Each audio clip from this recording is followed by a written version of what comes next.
testifying, like telling us how much more about our protagonist on the show today. It's exactly 16 minutes to 1 here in the studio of Apex One Radio. If you are just joining us, then thank you so much. And like I said, our guest is a YouTuber.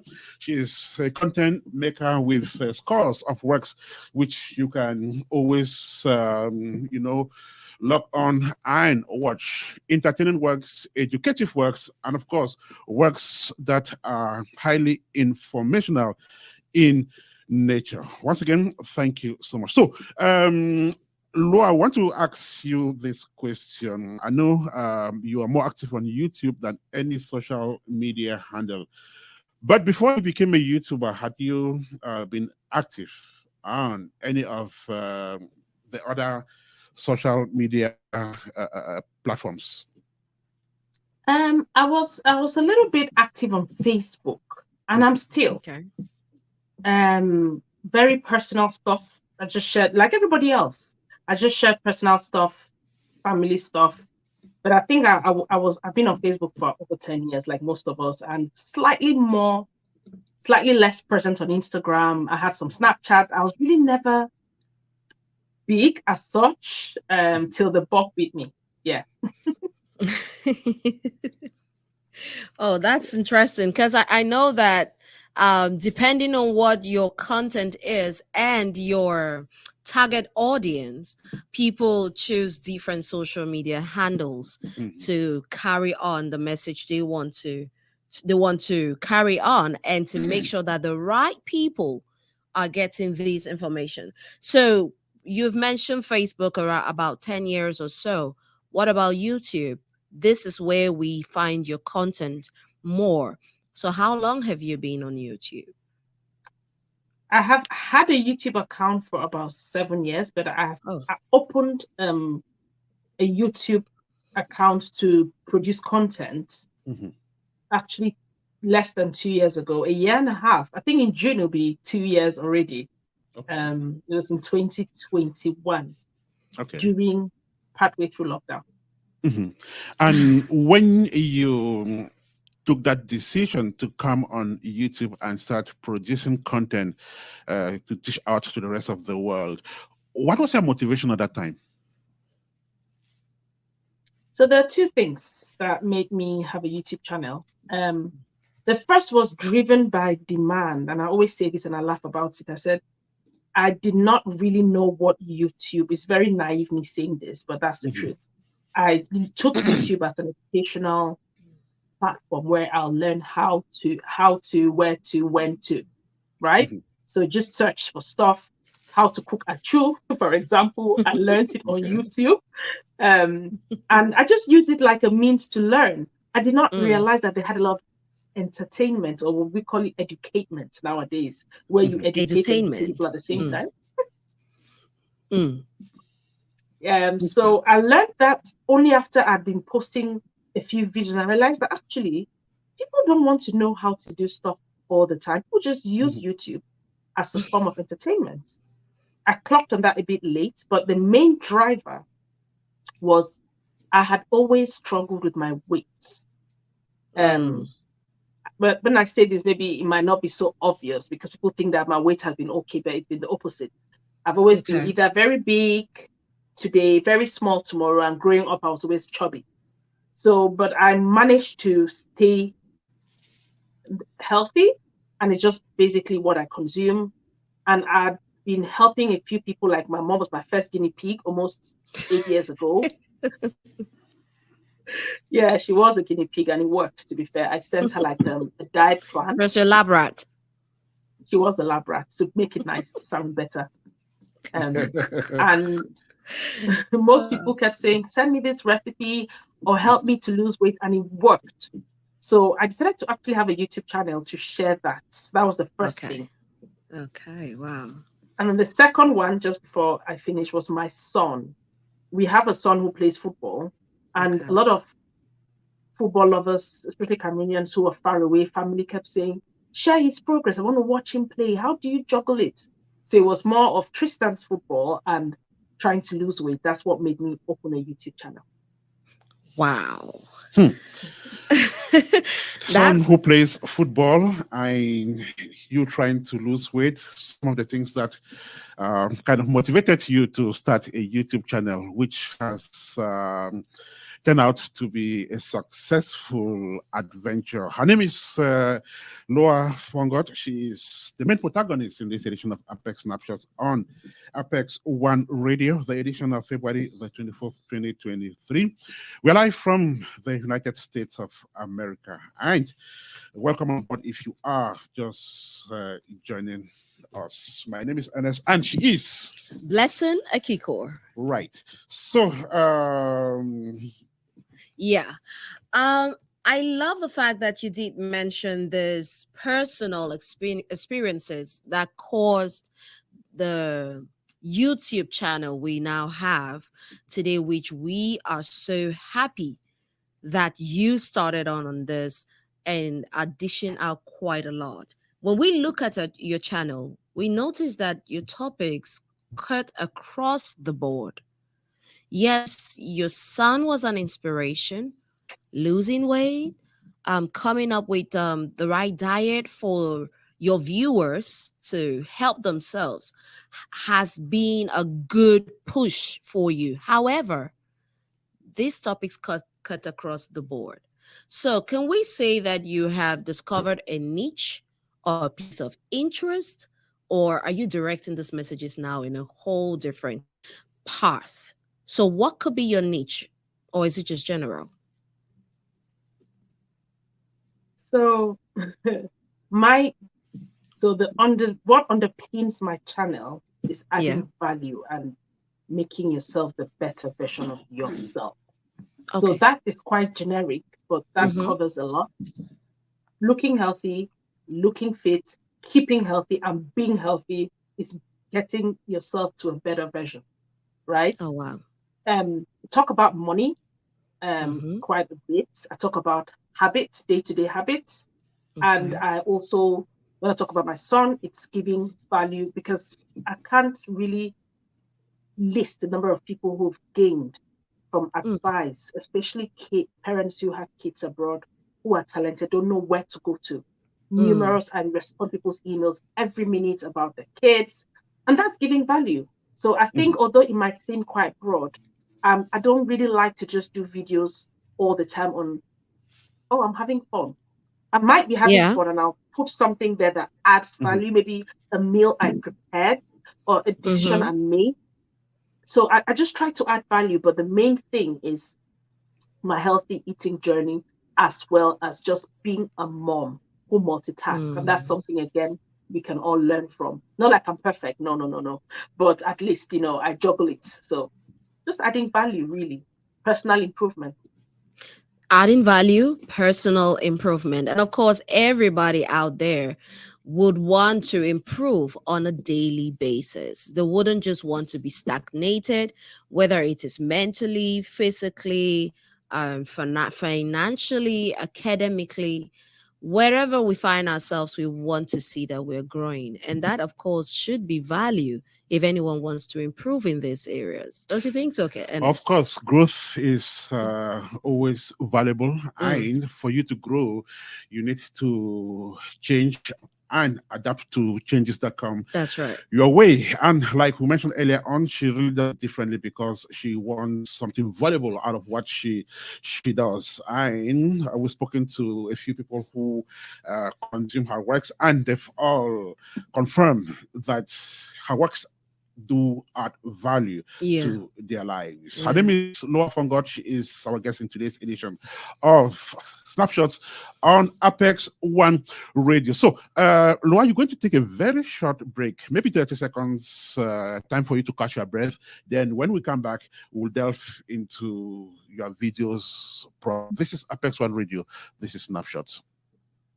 Thank you.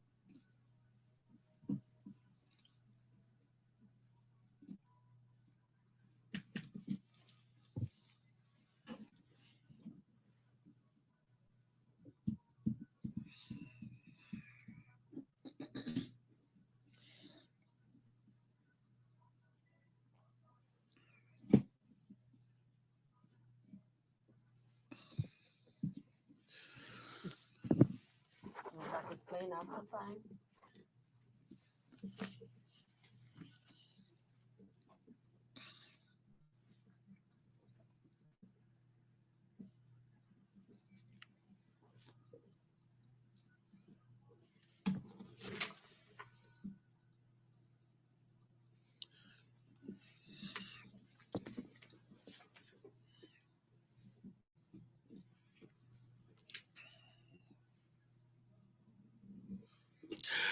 Reims Court in that beautiful 2016 piece of music there featuring Wax Day. And it has brought the time to 5 minutes to 1 here in the studio of Apex One Radio in the United Kingdom, precisely in the great old city of Manchester. Is 5:55. Manchester, from where our guest is speaking. She is Lua Fongod, a YouTuber par excellence. And of course, the show is hosted here in the studio by two of us. There is Blessing Ekiko Aing And Escanjo. with Maxel Adit producing from Valsuch in Switzerland. If you are just joining us, thank you so much for doing so. Wax Day and Realm Squad in Chopnode.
If Debre dans la vie, beautiful piece of music there by Realm Squad featuring Wax Day, released in 2016. If my memory is intact. Right, so it has brought time to 3 minutes to 1 here in the studio of Apex One Radio. We're going back to our conversation with our guests on the show. Meantime, we'll be listening to Nabil Fongod when he comes on the airwaves. And Nabil happens to be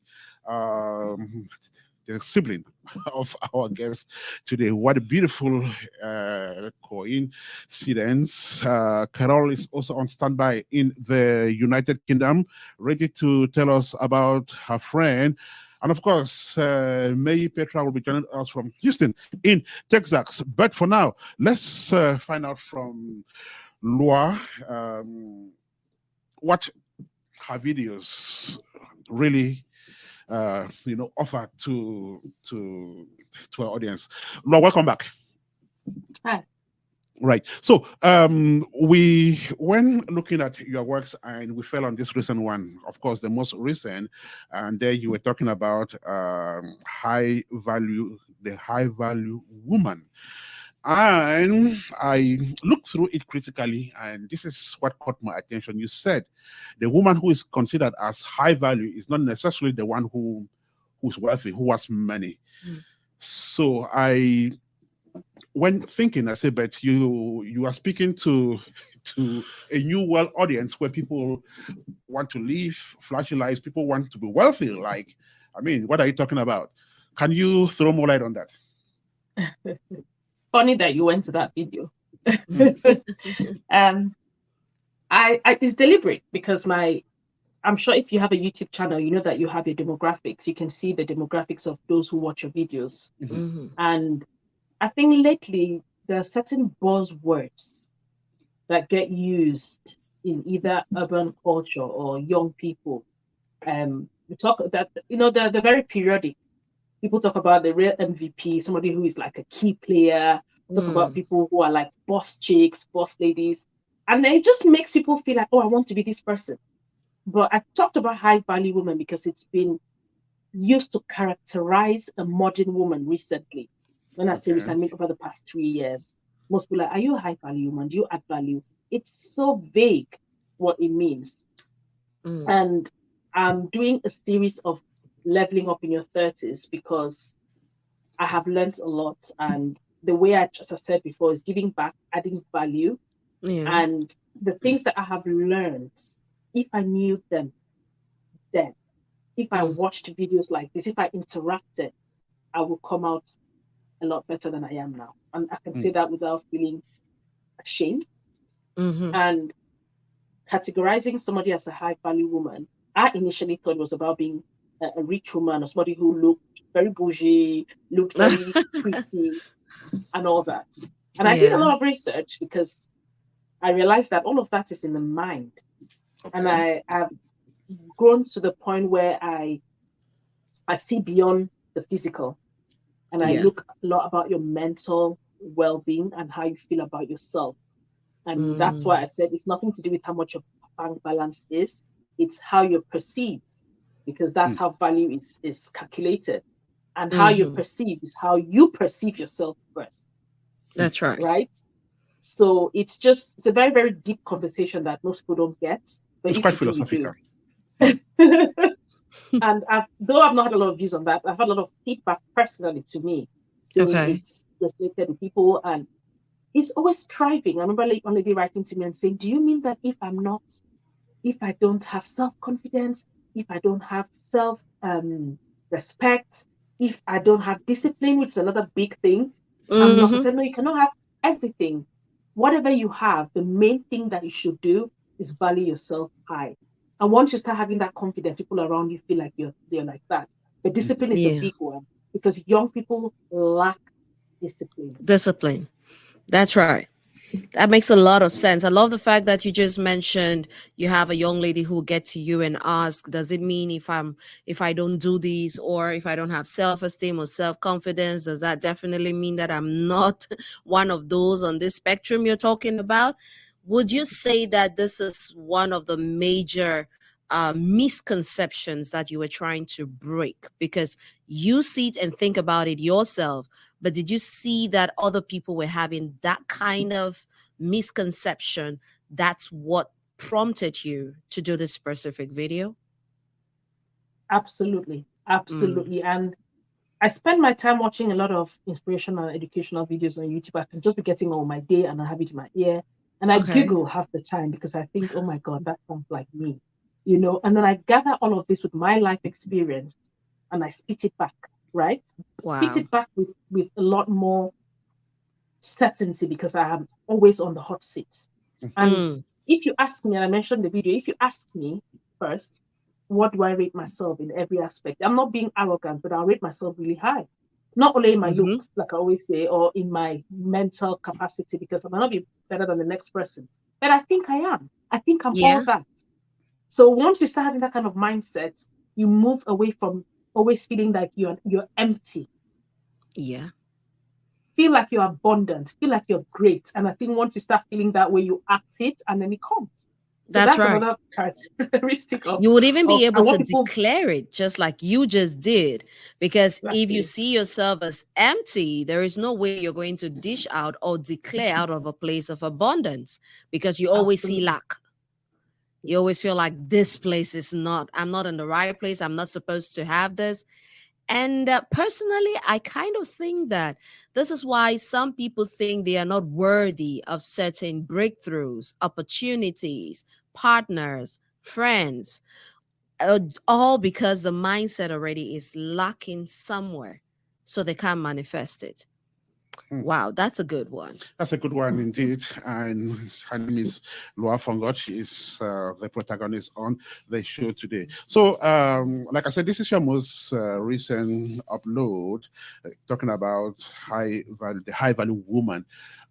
What has been the reaction to this video? What are people telling you about it without necessarily talking about the comments they've written under the video on YouTube?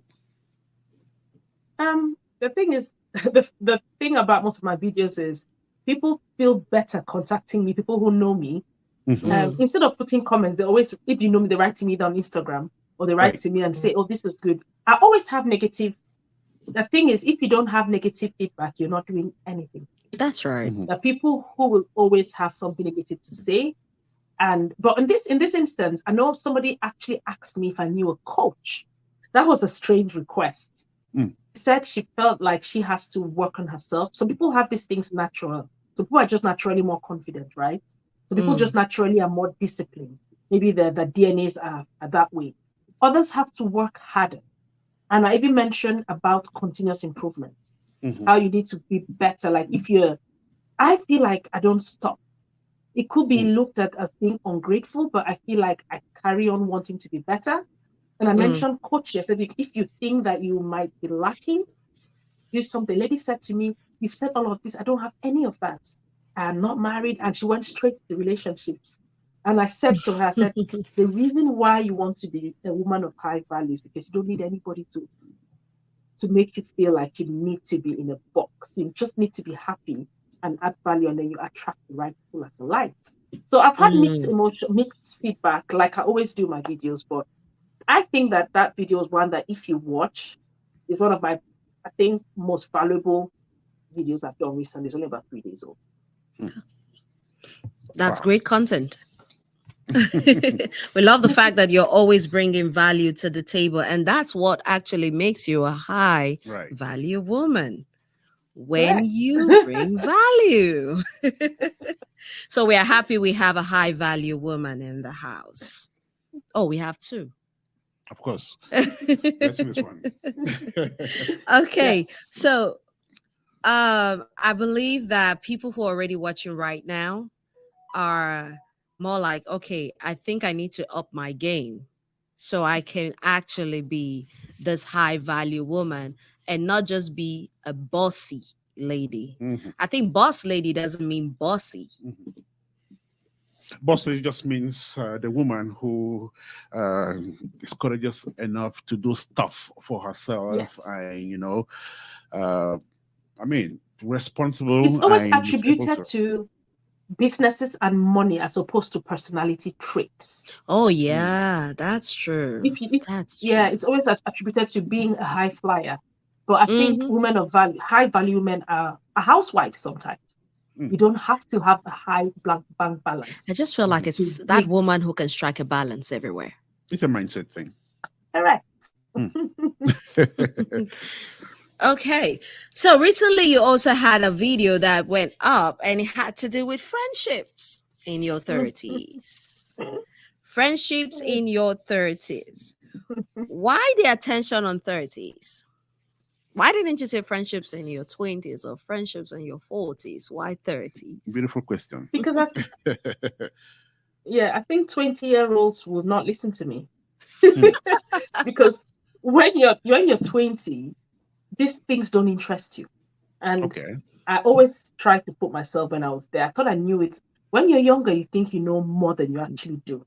And I'll let people get away with a lot of mistakes in their 20s because it's a learning curve, right? I would not sit down here and be dishing advice if I had a perfect 20s, right? So sometimes I think being in a laboratory or being in real life, making mistakes and learning from them is the way to learn. So I will not focus, but once you get into 30, then those excuses really need to change, and then you need to be more deliberate. Yeah. So in other words, you said that you will forgive every mistake. Certain... You forgive every mistake made while you are in your 20s. Is that what you're insinuating? So as a matter of fact, life begins at 30. Yes. Okay. Especially for a woman. Especially for a woman, because that's when I think you, and as I said in the video, I particularly said in your 30s, because one, I am in my 30s, but I'm not early on because I am going to be 40 soon. So I'm just carrying a lot of the things that I learned and things that I see around me, especially when it comes to friendship, because it's the most rocky period of most people's lives. One, you're probably starting a family or not, which is a problem if you're not, or if you are, because it comes with mental breakdowns, it comes with mistakes, it comes with parenting, anxiety, it comes with sleepless nights like a mom, with husband issues or non-issues. it is a difficult time. So if you have the right energy and friends around you, all the other issues seem slightly less of a problem.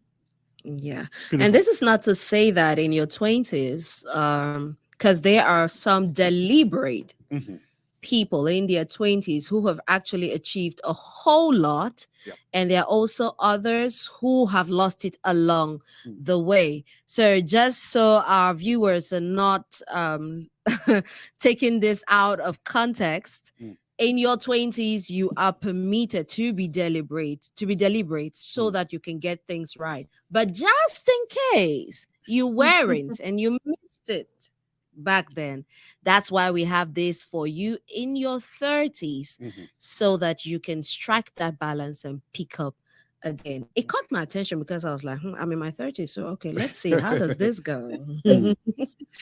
All right then. All right. Not saying that a lot of people also say that age is just A number. Numbers, yes, which means even in your 20s, you can still think reasonably well. I looked at that video further. Something caught my attention as well, Lua. So you said anyone who opts to become a pilot, when you would say you want to be a pilot too? Right. So if you say you want to be a pilot and your friend says she wants to be a pilot as well, you were saying that jealousy should be suspected at this point. So don't you think that your friend's desire could equally mean that she's inspired by what you do? Otherwise, is there anything wrong in being inspired by your friend or copying what your friend is doing, which is right? No, absolutely not. This is a clear example of where sometimes you can take a particular phrase slightly out of context. Yeah. So what I said was healthy competition is good at best. At best. And the bottom line I always say is, and this might sound a bit brash, but I always look at people who I admire, right? And want to make them my pets, even they're not friends. Let me not even use the word friend. Acquaintances. I admire for the right reasons. Now, what I said was, it's good to be a role model to people, yes, but if you cannot be happy for somebody else and always feel like it has to be about you, that is a red flag. Because it's a very, very subconscious thing that people do, right? And that was maybe a bit of an exaggerated example, but just to put it back in day-to-day activities or day-to-day occurrences. I think it's reality. It happens. It happens. You can say that I'm in nursing school, right? And I'm in my second year. I'm loving it. Blessing, you are in your fifth year of medical school. Yeah. We will never have any, we don't have to be doing the same thing. We're in different fields. But the day I find you and you tell me that you're in medical school, and that's the point where I don't want to be a nurse anymore. That is the problem. Exactly. That's why I say it happens, and that's the reality. And unfortunately, with women, you can easily get this aspect coming in. And I love the fact that she said you are doing something, but the moment your friend is doing some other thing or excelling in something, you all of a sudden want to take the same title, or you want to be found in that same space so that you too can be said to be that thing. I think that's where she meant you should suspect jealousy. Got it. Yeah, I think we had to balance the context very well, so our viewers do not miss it. Blessing. Spot on. Thank you. Seriously, I love this particular one because I was like, I've seen it happen one too many times, and it has caused a lot of healthy friendships to fall along the way, because you constantly see that it's like there's a silent competition, negative competition that no one is voicing out, but you can sense that every moment I make this move, you want to make the same move. In fact, if I got married, maybe you need to get married too the next minute. Things like that. This is Apex One Radio. Thank you if you are just joining us. It's 1:14 here in the studio of Apex One Radio. It's 6:14 in Manchester from where our guest is speaking. I guess it's time for us now to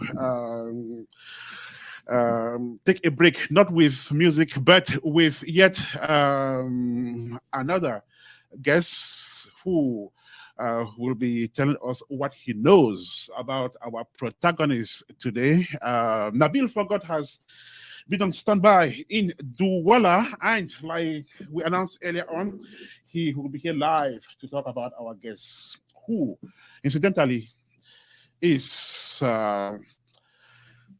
his sister. Now, from Douala, Nabil now joins us. Nabil, how are you today? Welcome to the program.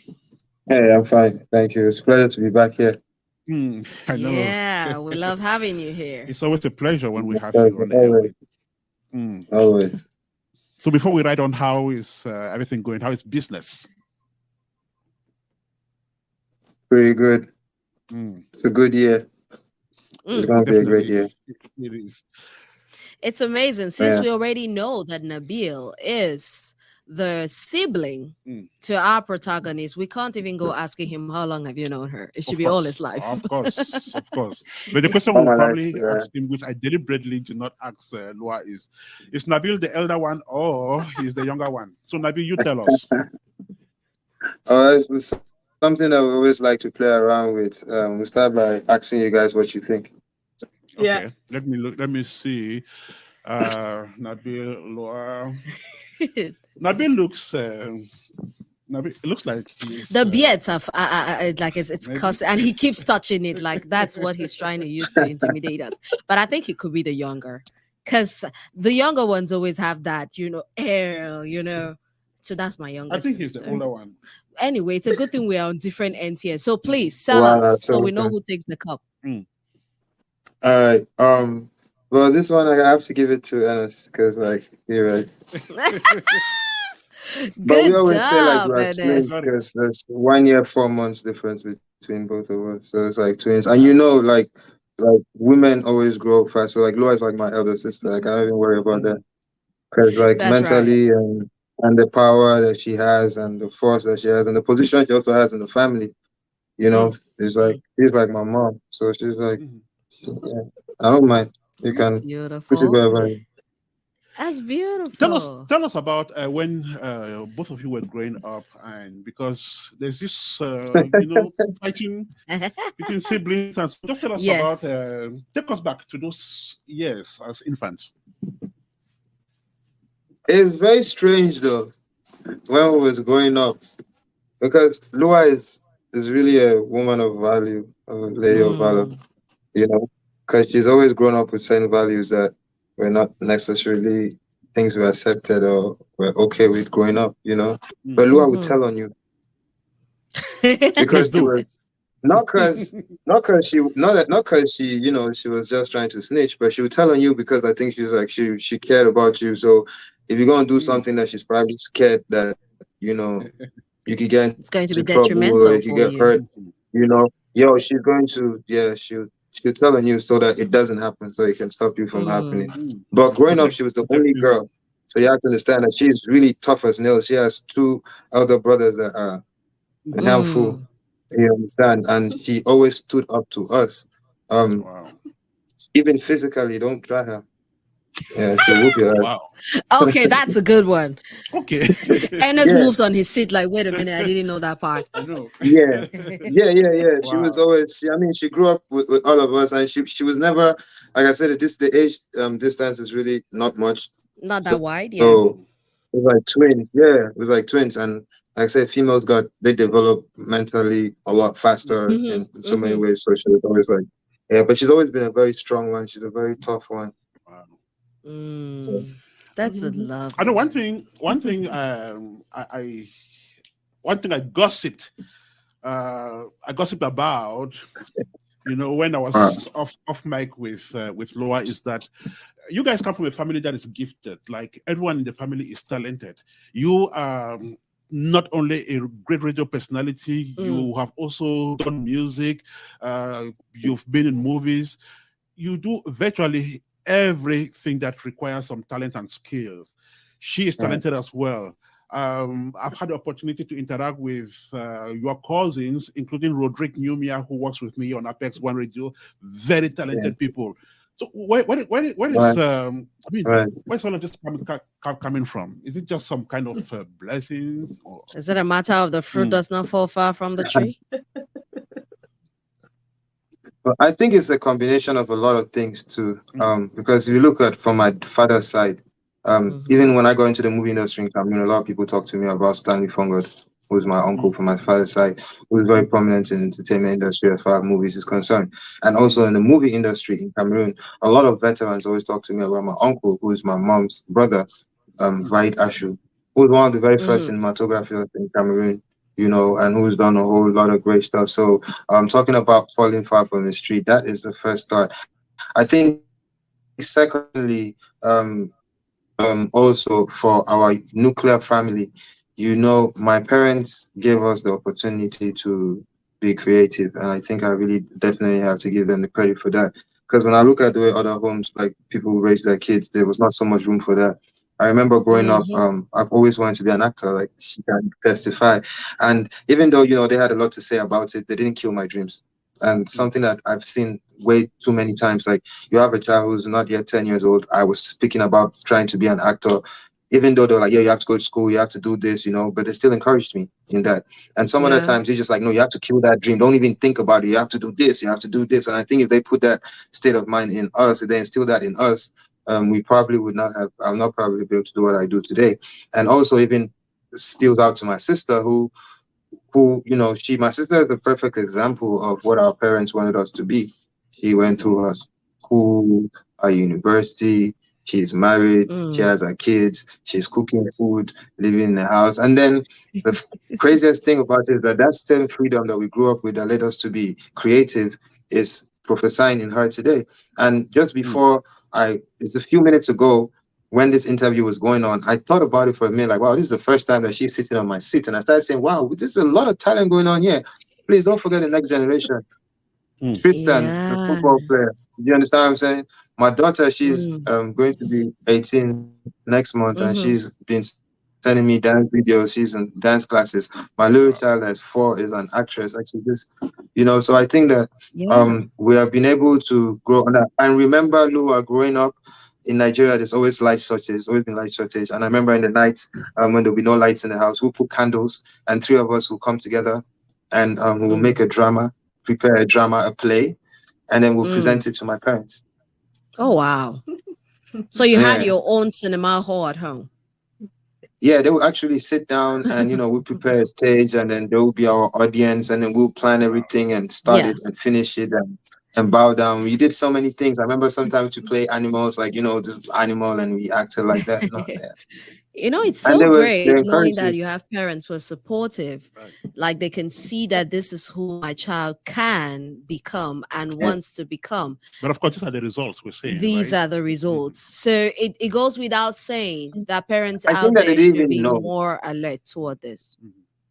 Support, I think sometimes, you know, it's not really even just about knowing what your child can be, but it's just about feeding your child's dreams, like, you know, and encouraging your child in whatever, because the creative field right now is taking over the world. At first we felt like you have to be either a doctor or you know, like really growing up, that's what we thought. And if you look at it today, it's really not the case. And I think that things are evolving. I mean, more billionaires are made in the creative field than in the medical field every year. So I mean, like, more YouTubers have gone, like, you know, so it's changed, or more billionaires are made in the sports field than in engineering or any other thing. So I think that the fact that things are changing, if you really love your child, like the love that we got from our parents, because that's something I cannot deny that we had a lot of. They just wanted to see us happy, and then they would just wanted to, you know, this is what makes you happy. It doesn't hurt anybody. Go ahead and do it. And that's how I got the opportunity to start my career. Because if I wasn't my parents, I don't think I'd have started my career as a teenager. I was like, you know, just straight out of high school. All right, then let's take a dive into this. Often there is a statement that is made: a prophet is not known in their hometown or in their own area, but we can already clearly see that you uphold your sister in high esteem. But now let's come to what we're talking about, the content she's creating on YouTube. Do you watch her content? Oh, yeah, yes, I do. Absolutely So do. what can you say about maybe one of them that stood out for you? What stood out for you about that Um, content? the first thing I must say, I probably never have opportunity to tell her, but I'm so impressed. Okay, and then it starts to justify. As some say, they always said like I was good on radio and all of that, but I never. It's me, so I didn't understand what they're talking about. But if this is how I used to be, then Badu. So I'm first of all very impressed. She talks. See how she speaks. Like she speaks really very well. You understand? And like I'm first of all impressed. And secondly, I think that I was also thinking about it a few minutes ago. We are Baha'is and we grew up in a very liberal religious environment. Our parents taught us the Baha'i faith at home. They sent us to Makaranta Islamia. We know something about the Quran. We're born in the north of Nigeria, like she told you. And then we went to Christian schools. And we've also been able to educate ourselves about other religions, which is what the Baha'i faith says, that we should be able to, independent investigation of truth. I think growing up as a Baha'i child with that freedom, not just for on mindset, because religion is it's something that they use to control people's mindsets or what. So when you grow up under very strong religious doctrines, it determines how your mindset is. But if you grow up under a religious doctrine like we did, it does not just represent you as religious wise, but spiritually it grows you. Now I'm not talking about religion, I'm talking about spiritually. And something like I really never paid attention to is how Yeah. spiritual, for instance, that my sister is. And I think that comes like I said again, it comes from that background of having an open state of mind. So something that has really, really impressed me also about her and her videos is how philosophical she is. And that philosophy is what I call spirituality. Because when you start understanding certain things, like when we grow up about life and just what we believe the world is about, or what religion tells us, or how religion hinders us from seeing other things, somewhere we go on a religion where our parents tell us, hey, check out this religion, check out this religion, check out this religion. Okay. So the Bible is about, it helps us to be open-minded to so many things. And I think that mindset has been able to develop Lua's content to be very philosophical and very real and very realistic and practical. That's So amazing. that's the first Thank thing you about it very that I must much say about for it. sharing that with us. So, for those of you who are wondering what the content is, as can deliver, you can get it firsthand as well from her brother, and of course, her performance of the language and mastery of the subject matter that she's handling in each video is something to definitely look up to. So, those of you who are just hearing about her for the first time, you want to start going on to subscribe to her YouTube channel. Right. Beautiful. So we are speaking with Nabil Fongod, brother. He is brother to Lua, our protagonist for the day. Just before we let you go, Nabil, before she created her YouTube channel, did she seek advice from you? And has she been contacting you from time to time to, ask for some guidance, given that you are quite involved in audiovisual production? To what would shock you is that she's my professor. Like, I go to her for advice. Like, Tables have turned. I go to her for advice. She's the one who she runs and she's the boss. I go to her for advice. There's nothing much I can tell her about what she wants to do. To be very frank with you, I'm more into entertainment. The things that I was thinking about something, Lua, and I thought about it, and I really thought about it today when you were talking, because I think that philosophically we could always explore a lot of things, and that's how I also think. I go deeper and think about stuff like that. I never realized that that's how you do it too, especially when you talk about females and stuff that I really first. I was thinking like, yo, we could really do a podcast, my sister and me, or my brother. Mm-hmm. Okay. And we really talk about a lot of stuff. Just to let you know, like, she doesn't come to me for what she does. She's taking the right time, like he says. She's taking the right time to study, to understand stuff. She's way more patient. She's way more intellectual than I am, because I go with creativity and just talent, pure talent, and she takes a lot more time to figure out this cross the T's and dot the I's, and she knows exactly what she's doing. So Lua is somebody who might go ahead and do something because she's doing it by the letter. Someone who just probably heard and go do something that will be good, but it would just be from pure instinct. You understand? And that's different to me and her. So if I have to go back to the book, I have to go back to her. Beautiful. We're going to let you go. We talk all the time. I talk. She tells me about what she has to do, but she kind of like just informs me. I have nothing to say, nothing to add. Okay, some point. Beautiful. And we're going to let you go, Nabil, so you can. Yeah, just before I go, please. Just before I go. I got to say, Axel, the movie is out. People start anticipating it. You know, what I'm saying, sharing it out. It's the biggest action movie coming out of Africa this year. It is the first of its kind in Cameroon. Absolutely. Okay, directed by directed by Dr. Ken Stevens. But I think it's a revolution, and everybody should be talking about it. I don't know if you had the opportunity to see the trailer and or whatever. We're going to definitely premiere it worldwide. It's going to be on Netflix. But I want all of us to really talk about it because it's a movie revolution. There's never been anything like that, and like I said, it's the first time in so long that Cameroon has a product that we can compete on the world since Indomitable Lions or Francis Ngannou or Pascal Siakam or Jordan Big. Like this That's a good one. That's a good one. Thank you, Nabil. Thank you so much. Just take 20 Thank you for seconds. having me. Just say 20 seconds and say something to Lua before you go. 20 seconds. First of all, Lou, I'm very, very proud of you. I really am so proud of you. I'm really impressed by the things that you're doing. I'm supposed to be the star, but you're not the star. And you understand? Nabil, thank you so much. Yeah, just shine on. You're brilliant. You're a great mother. You're a great soccer mom. You're a great wife. And your lovely sister holding our family down. And now you're a famous YouTuber. You see, I'm proud of you. Thank you. I love you very, very much from the bottom of my heart. You already know that. Thank you so much, Nabil. Do have a fantastic rest of the day out there. But don't go away yet. Just keep watching, and she has more stories to tell us. So, I am. A very interesting show, by the way. Great show. All right. Thanks. Thank you. Beautiful. This is Apex One Radio. We are broadcasting live from the United States of America. Blessing, that was a good one, right? Yeah, that was a good one. I think I love the energy he brought because it's like, hey, this is my sister and I'm very proud of her. So I've got to shine this light brighter. Thank you again, Nabil, for coming on the show. Okay, so this is Snapshot on Apex One Radio. We're broadcasting from the United States of America. We'll have a very short musical break again, and this time around we will do some old timers. Let's see who we have.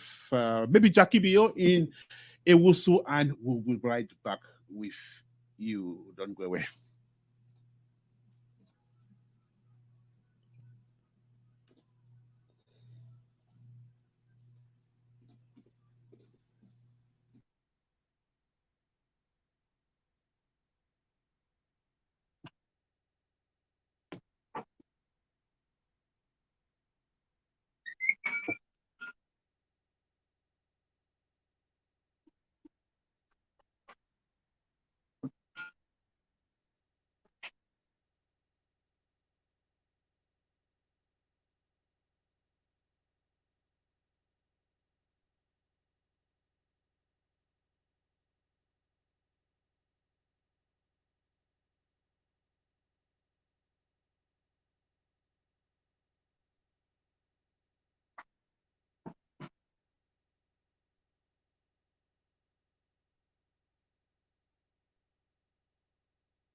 A 1998 piece of Makosade by Jackie Bio, produced, I guess, by Foley Duran. Beautiful piece of music, of course, released so many years ago. But then that's music that still makes a lot of sense on my music taste. But it was one time to 26 minutes to 2 here in the studio of Apex One Radio in Manchester. Is exactly 5:34 Manchester, from where our guests will be joining us shortly. Lua Fongod is a YouTuber, and she spans her content across several topics and, of course, quite entertaining content. Don't go away. She will be joining us in just a couple of seconds.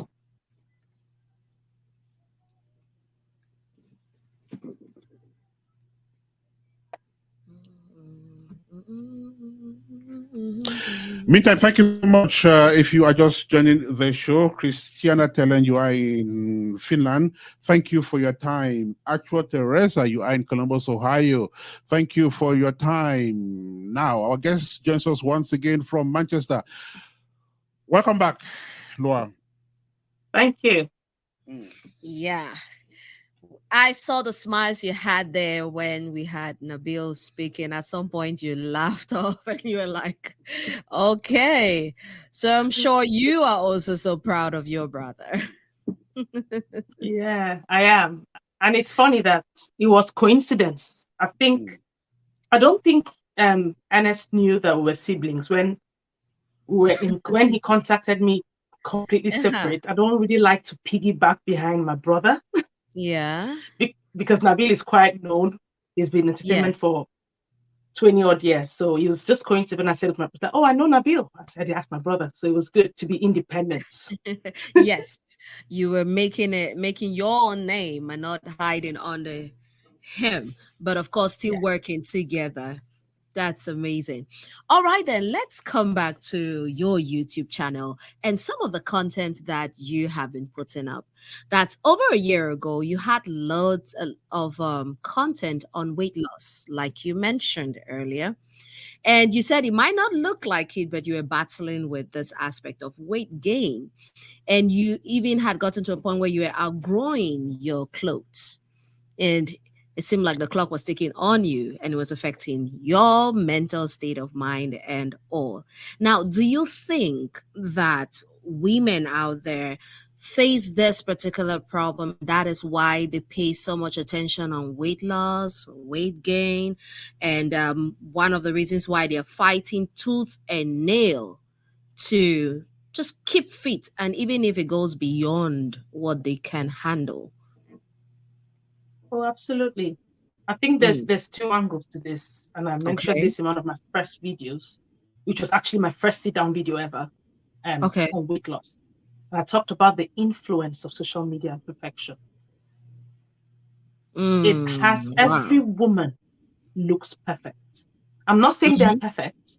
I said looks perfect when you look at them out there, right? And this cannot help the pressure that we're already under. Like, we're already under pressure being a woman. You're under pressure to have kids and snap back, which is not even possible. You're under pressure. You're under pressure to always appear, because men can just throw a suit on with their beards and walk into a room and they good. Look okay, right? But for women, it feels like it's a constant struggle. And then the peer pressure and the media pressure and the fakeness and the things like Photoshops, they don't help. So that's the first thing. And honestly, I don't think I know anybody who is not always watching their weight. Friends who are big, medium, small, we all continuously, even when you think about research, the one thing, I talked to a businesswoman on my channel once. I did like a series of financial independence, and she was a young 42-year-old who was one of the few millionaire Black women in the UK who I spoke to. And she said research had shown that two things that you can sell anything to do with: your looks and weight loss, because everybody's trying to look good and not put on weight. That's right. And money. Money. I think she was right. She was. She was. Yeah, because most people will want to get that thing that will make them pop out and then look good. And then they also want to make sure there's some financial gain happening somewhere so they can strike a balance. Absolutely. And in one of your weight loss videos, you kind of trace a relationship between people working from home and sitting down on their couches the whole day and weight gain. Were there some reports about this happening? Like, did they do some research on this? How come you were talking about people working from home and with kids? Absolutely. Minus it being just common sense, I am always on the hot seats, right? I'm always my own. Yeah. Like, I don't really talk about things that I don't experience. I just really can be so theoretical. And when I'm, making a video, and I know that I'm a good example of, I was on maternity leave when COVID hit in 2020 Jan, right? I'd been off for a year and I had a 10-month-old baby. And I was, normally I'll have babies and because that was my fault. I'll just jump back and I'll probably lose weight in like 6 months. I went back to work, and a month later, the world shut down in March. I'd only worked for like 6 weeks after being off and piled a lot of weight. And I yo-yo quite a bit when I have kids. I go up, down. I was in Cameroon eating, came back, and I struggled. And I got to a point where, and I share this, and I'm proud of my progress. I'm not there yet because I still have days I think to myself, oh my God, just want to cut this tummy off. I have those days, but I got to a point where I could not walk up and down the stairs, and it happened to me only like 14 years ago when I had my first, when I was ballooned. So I struggled, and I thought 1 year I couldn't lose it. I was actually putting it on, and I sat down and I thought about what's been happening. And I remembered the number of steps that I put in going to work every day. I remember once going with my mom. So that said, come and follow me to work once. And she said, do you do all this walking? I said, this is not even it. I'm trying to be nice because you're with me. Because we're putting a lot of steps in, meetings, this, that. And you just cannot really be big if you're somebody who eats right. Because I don't exercise. I don't go to the gym. I don't lift. I don't do any of that. I just try to eat right. But it wasn't working with COVID. So, because we're at home. And then I did some research and I realized that people had gained almost 65% more weight not going to the office. Right. So I did that video just to help. And those are the tips that helped me to kind of get back to where I am now. And that's why. And I think it did help a whole lot of people out there, because this pandemic hit the world, not just a specific part of the world. Now, you had this as a point of interest, but if we look at it keenly, you have slowed down on the weight loss videos. Can we say that this is gradually becoming a problem that the society does not face as much as before? Or is it just that there are other pressing aspects coming up for you? That's a very good and it's like you're trying to trap me there with that question. I'm sorry. So there's two things. There's only so much you can say. Like when people still contact me and they say, oh, Lua, I want to lose weight. I said into my first video, I said a lot of jargons on that video. It was 30 minutes long. Go and watch it. Whatever I said then, it stands the same today. Okay. Right. So there's only so much you can talk about. What I've moved into now, when I did those videos, people said my first ever feedback, which was not so positive, and it was great. She said, I hear what you're saying, but can you show us instead of tell us? Ooh, and I still have that text message. She said, show us instead of telling us. You're sitting down, you're saying things, experience, showing pictures. We believe you, but can you show us what you eat? And that's when I moved. And now, if you see every 3 videos, I have what I eat in a day. They're very popular on my channel. They do well because I show a typical day what I consume to maintain my weight. Instead of me telling you all of what you know about mental health and that's beautiful. Right. So we've noticed that you've been doing a lot of videos on eating and meals as well, which is quite interesting. So